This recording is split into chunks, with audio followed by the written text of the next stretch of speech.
Your watch says it's 6:30 p.m. and time to leave the office. You still have 3 unfinished reports and 1 research to do. Nah, you'll do it all tomorrow. So you drive home and don't make a detour to the gym like you planned in the morning. Nah, you'll do it tomorrow. You get home, take the spinach out of the fridge, and put it back on the upper shelf. Frozen burger goes into the microwave. Yum! Yeah, you can start eating healthy on Monday. Now you remember you wanted to start an online drawing class tonight. But that would mean taking out the brushes and watercolors and setting up the easel. Yeah, that can wait. Then you grab the remote control that's always comfortably by your side and turn on the TV. Some weird show is on. The host says your life is about to change for good. You can become the most productive person in the world in just 1 click. You feel skeptical about stuff like that. You didn't even believe a robot vacuum was real. So you decide to go to bed. Time to switch that TV off. Oops, your finger slipped and you push that change your life for good button. The next morning, you wake up with a sudden urge to go to work ASAP. As soon as you get there, you make some big changes. You disable all of your social media app notifications and relocate their icons to one folder at the furthest tab on your phone. It took you around 20 seconds. Then you delete your personal email from bookmarks on your laptop. All of the fun and time-eating websites also leave your bookmarks for good. That was about 20 seconds as well. Ooh, you feel excited to work like never before. One of your colleagues notices those changes and asks if you finally decided to follow the 20-second rule. She explains laziness is in the human nature. Your brain has some default settings, just like your phone. One of them is to follow the path of least resistance. The good news is you can retrain your brain and change those default settings to new ones. In most cases, it just takes 20 seconds. Your task is to create as many obstacles as you can on the way to things that stop you from being productive. If you have to log into your personal account and type the password each time, you won't do it every minute to see what's new. When you get rid of junk food at home, you'll have to drive to the store to buy it. After a couple of rides, you won't feel that excited about it anymore. When your remote is in the drawer at the opposite side of the room and the batteries are in the kitchen, you won't want to get up and do all the walking to watch some TV. For the productive things, the most difficult part is usually the first step. The more activation energy you need to start something, the less likely you are to do it. So, you have to make it easier for yourself to be productive than to procrastinate. When you reorganize your home screen and make your work files and folders just 1 click away, you're more likely to make that click. If you stock up on healthy food and have no junk alternative at home, you'll eat healthy. You can cook some meals during the weekend and just heat them up when you need them. If you take out the brushes and watercolors and set up the easel once, you'll start using them. The remote that used to stop you from it is now far away. In some cases, it might take longer than 20 seconds, but all the time you spend using this method wins you back hours of productivity. Every time you do things differently, your brain is making this new behavior more and more automatic. You can think of a new checklist of 20-second rules every day before bed. Suddenly, you feel like you just have to talk to the folks at the marketing department. They're the hardest workers at your office, those go-getters that live at work. You check it online and find out there's another habit of motivated people. They hang out with others that are just as driven. That drive and spirit is contagious. When you surround yourself with people who have higher standards than you raise your expectations for yourself and never stop growing. As you keep upgrading your skills, your productivity grows too. It's like updating the software on your laptop. The better it is, the more productive it gets. You'll be able to do the same tasks better and in less time. You notice plenty of potted plants and some green paintings at each desk at the marketing department. They explain the color green activates creativity and motivation areas in your brain. That's why they add green filters to the videos they watch for work and often go for lunch outside to see even more green. Hey, it's lunchtime. Like all the motivated people, you eat plenty of tuna. It's packed with vitamins B6 and makes you feel happier. It also prevents you from inattention, hyperactivity, and impulsivity. None of those help being productive. Eggplant goes well with your main course. It has a component that keeps your brain cells active, so that you can always be on point. Spinach and other green leafy vegetables help you learn faster. That's why it's on your plate too. You have Greek yogurt with blueberries and pecans for dessert. This cocktail of nutrients helps you stay focused, happy, and work harder. A cup of green tea is a perfect way to top it all. The catechins in it help you mentally chill out, boost focus, and improve memory. You get back to your desk and start reorganizing it. You color-code all your reports and folders and arrange them in a magazine organizer. Pens and stationery also end up in a holder. When you don't have to worry about losing and finding things, all that saved energy goes into work. Finally, you get rid of all that clutter on your desk. It's a big distraction and productivity eater. You sit down and listen to your procrastination power song in your headphones. Music affects your brain and triggers physical reactions. Some components in it, like a heavy bass or an intense guitar solo, make you feel more engaged and give you the sense of power. You still have many tasks for the day. You decide to time box them, like all productive people do. Deadlines are the best motivators. Even if you don't have one given to you by your boss, you can make it up yourself. You create a time slot for each task you have to do and write it down in a table. You give yourselves 3 hours for the report and won't do any other tasks during that time. This is challenging, but an achievable deadline.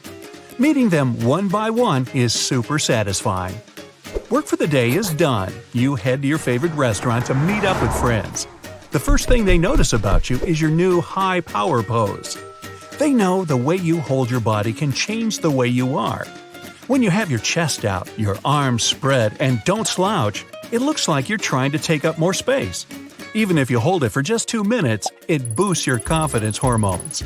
So you're sick and tired of forgetting your friends' birthdays and spending hours memorizing 2 lines for a work presentation. Well then, get some chopsticks ready. Or better yet, ask Elon Musk for advice on how to improve your memory. What? You don't have his phone number? No worries, we did it for you. Back in 2001, Elon Musk phoned mechanical engineer Jim Cantrell, who used to work for the French space agency. Musk wanted to know if it could be possible to send a spaceship to Mars. He was willing to build his rockets, so he borrowed some books on the topic from Cantrell. In no time, he was ready to return the books and discuss rockets, physics, and astrodynamics with the scientist. Cantrell was surprised. Want to become a rocket scientist from scratch too? Well then, listen up. As we can sum up from his interviews, Elon Musk has 2 basic learning rules.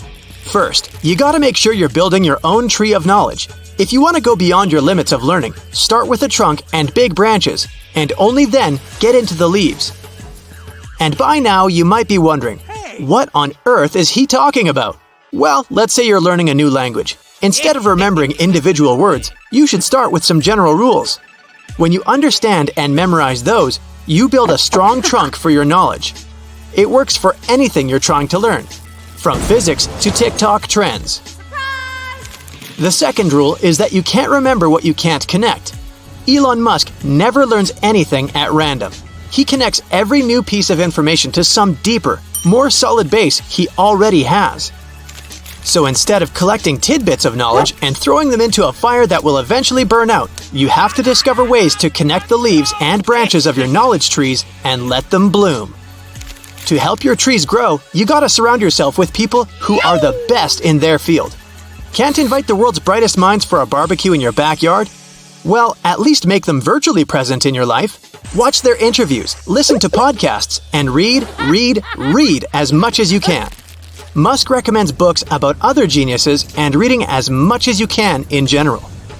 When he was 9 years old, he devoted himself to reading the complete Encyclopedia Britannicas and then moved on to science fiction books for around 10 hours daily. If reading is not your idea of fun, can I interest you in clenching your fists and other unconventional ways of pumping up your brain power? 99% of the world population has a dominant hand. What's yours, by the way? Yeah, I mean the one you use to write, make food, paint, etc. Try to switch to your other hand now, and then to strengthen neural connections in your brain. That will make your mind and memory sharper.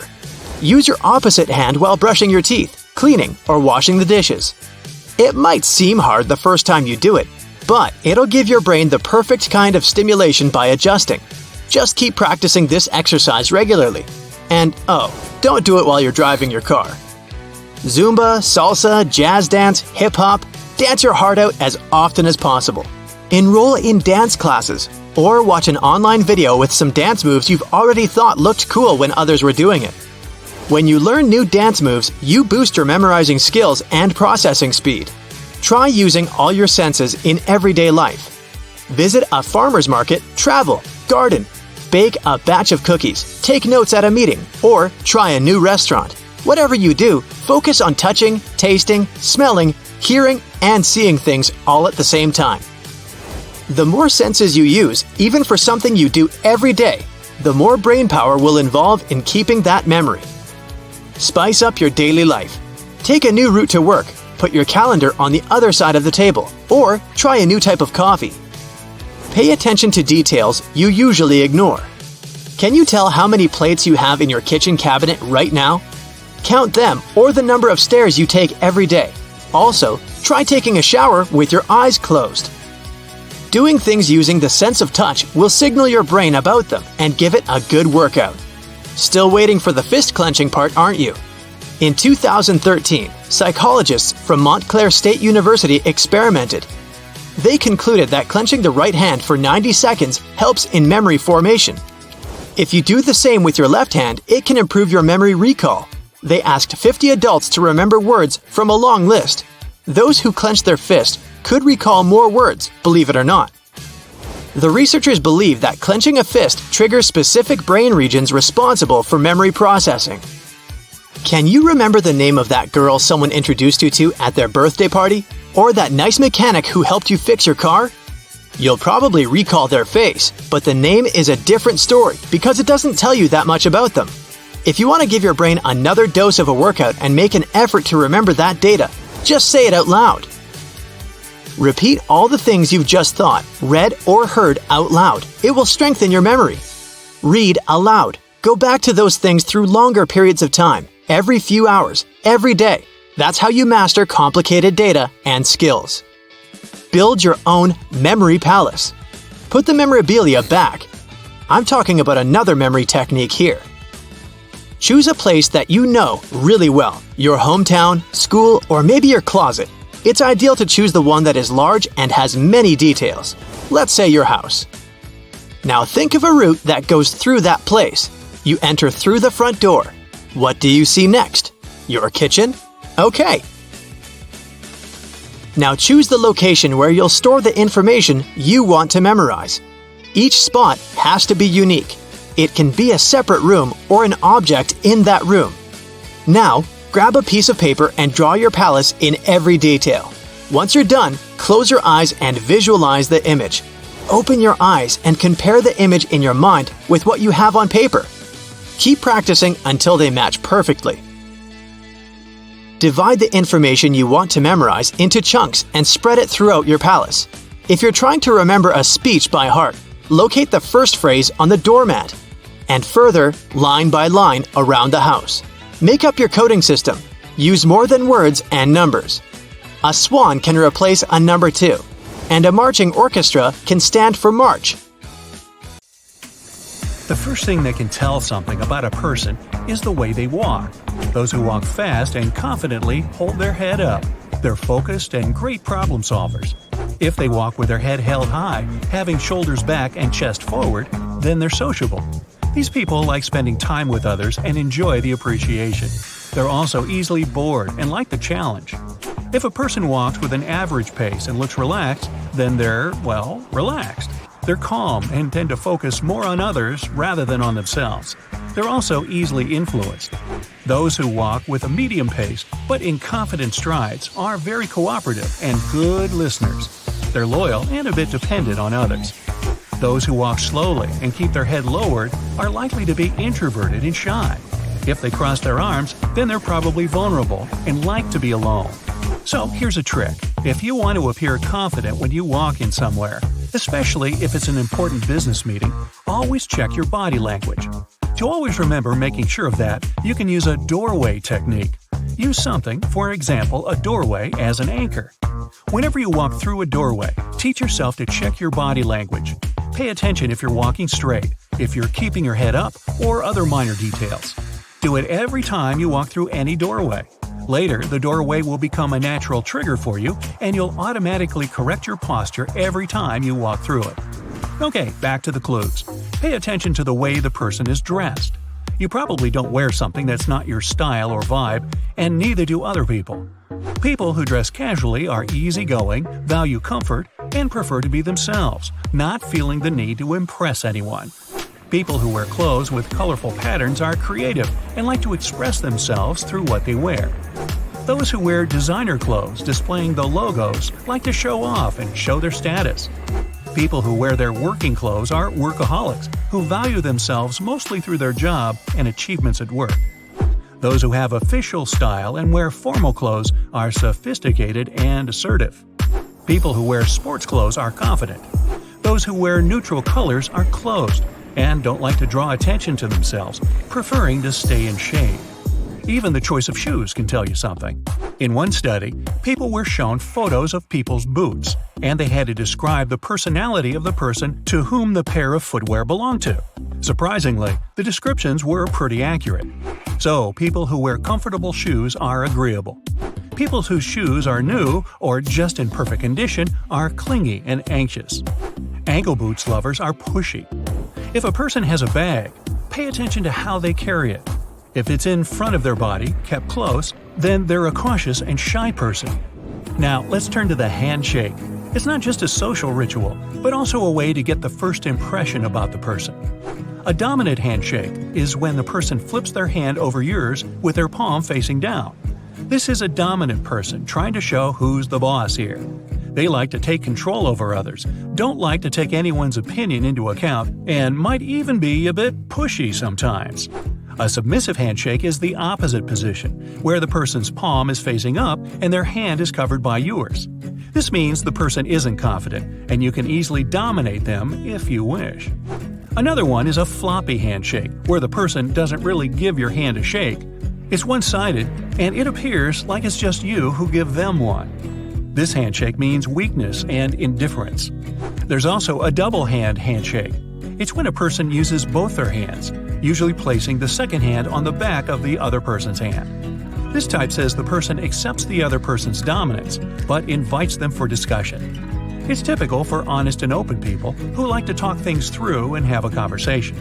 However, if the second hand is placed not on the back of the opponent's hand, but on top of it, it's a way of self-defense and reveals the lack of trust. Another way to use the second hand is to touch the opponent. So, these people give you a handshake, but also touch your back, forearm, or anything else with their free hand. This displays that the person needs company and lacks communications in their life. Now, we're off to eye contact. While speaking to the person, pay attention to their eyes. People who keep eye contact are open. They're interested in what you're saying and are paying attention to you. Those who constantly break it are rather nervous and uncomfortable. Or they're just shy. Shy people can't keep eye contact for long because they consider it invasive. If the person blinks a lot, it means they're distressed. And if their eyes are squinted, they're suspicious of you and don't trust you much. Pay attention to how the person treats people who work in service, like restaurant and hotel staff, retail and food service. Service staff have to be nice to the customer, but the customer doesn't have to return the attitude. In this case, the customer is in the position of power. So pay attention how they behave when they have that power. Do they choose to be nice, or do they prefer to treat people poorly when they don't have the obligation to be good guys?